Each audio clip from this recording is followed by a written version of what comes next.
Food,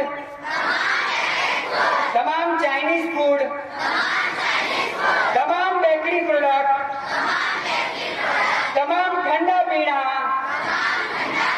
ખાવાનું બંધ કરું છું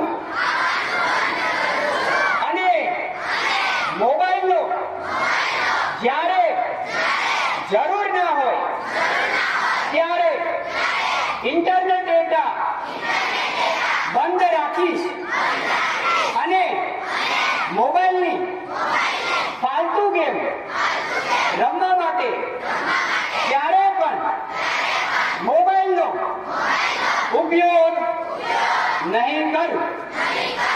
તમારા માટે તાલીમ.